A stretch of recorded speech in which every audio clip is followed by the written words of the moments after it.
This is the CBC Evening News. Good evening, I'm Pearson Bowen. The Barbados Chamber of Commerce and Industry says its members continue to be gravely concerned about the country's rate of recovery following the most recent central bank review.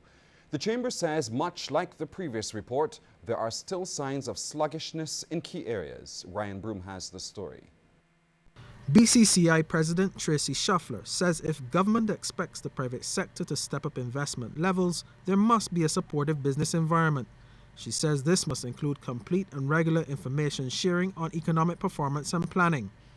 She says the Chamber recognizes that this has been a traditionally soft quarter, but to see the fiscal deficit close by only 15% of the projected reduction up to this point, even with the best efforts, the 6.5% of GDP target will be elusive.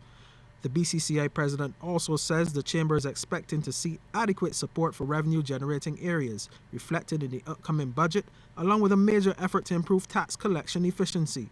The Chamber president, however, stressed that the membership cannot survive any additional taxes. She says with the ongoing failure of the current fiscal adjustment plan to meet set targets, the business community's fear is that temporary taxes may be extended, further dampening demand and preventing a much-needed rebound in the economy. The BCCI, however, is encouraging government not to underestimate the potential positive impacts on the economy of bringing VAT refunds to the business community up to date, while adding some stimulus and job creation potential by way of settlement of long outstanding balances owed to the private sector for goods and services. Executive Director of the BCCI, Lisa Gale, adds that members are in many cases suffering terribly from the effects of restricted cash flows. She says while the governor's report seems optimistic, his enthusiasm is not being borne out by economic activity and employment levels amongst members of the business community. Ryan Broom, CBC News. As the holiday season nears, the Royal Barbados Police Force wants businesses, vendors and Barbadians to remain vigilant. This follows reports of counterfeit cash being passed about the island.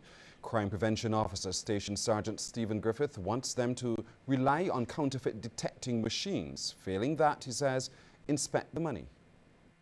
You're going to find that a cashier may be inundated with the number of persons waiting at the cash register, and they may just take the money before checking it, and then at the end of the day you found that you have X amount of counterfeit. So yes, you want to get those customers away quickly, but you should not let your guard down and continue to use the devices that are available to check and ensure that the counterfeit that is not counterfeit you're receiving. The vendors on the street must also be vigilant. Station Sergeant Griffith wants security officers who he described as partners in crime prevention to also be on guard.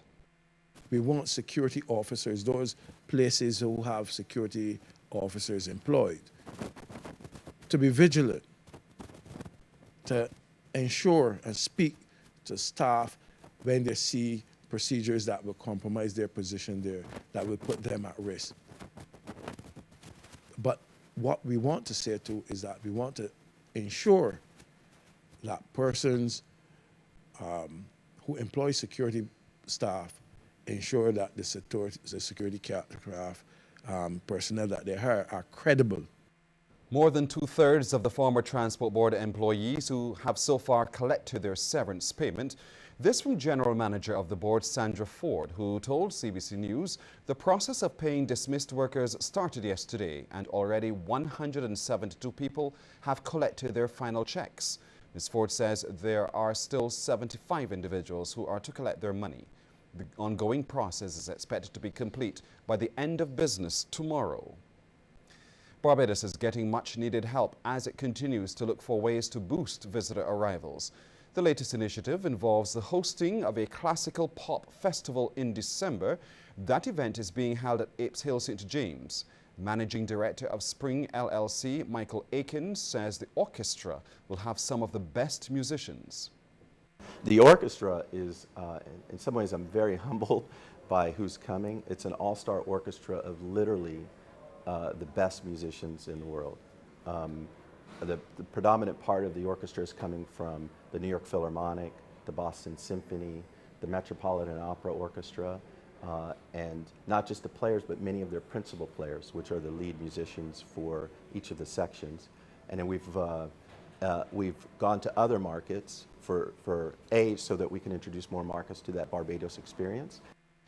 Michael Mann has been granted bail of $50,000 after appearing in court today on drug possession charges. Police say Anthony Sean Simmons of Hinesbury Road appeared at the District B Magistrates Court and pleaded guilty to the charges. Lawmen say Simmons was arrested and charged by members of the drug squad with possession with intent to supply, trafficking and importation of 13 pounds of cannabis. This following a search by police and customs at the Grantley Adams International Airport. According to reports, Simmons went to the airport to clear a barbecue grill on a wooden pallet from Canada.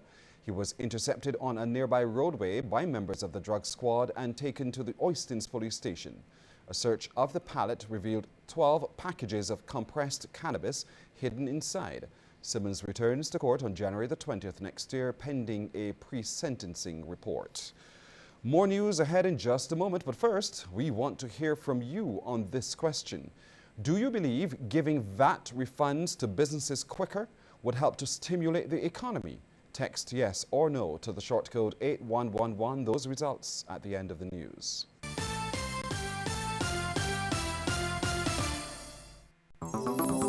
Dear Clark, I've made a fascinating discovery: the institutional water cooler.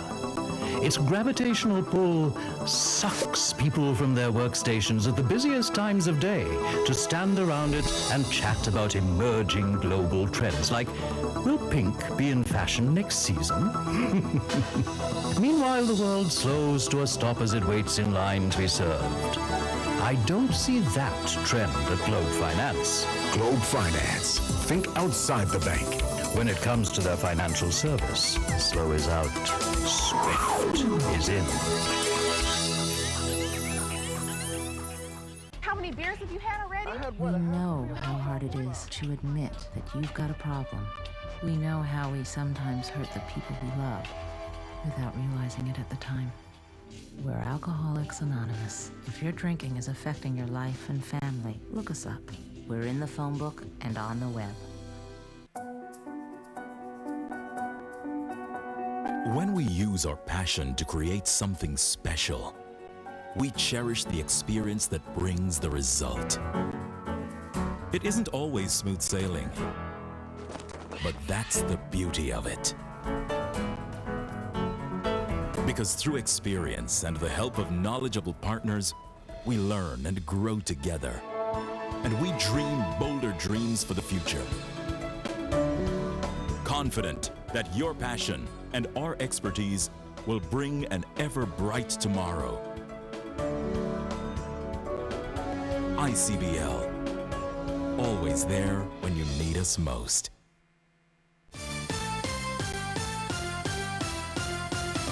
The Muslim community in Barbados is reiterating its position that the housing development at Claremont St. James is not exclusively for people of their faith.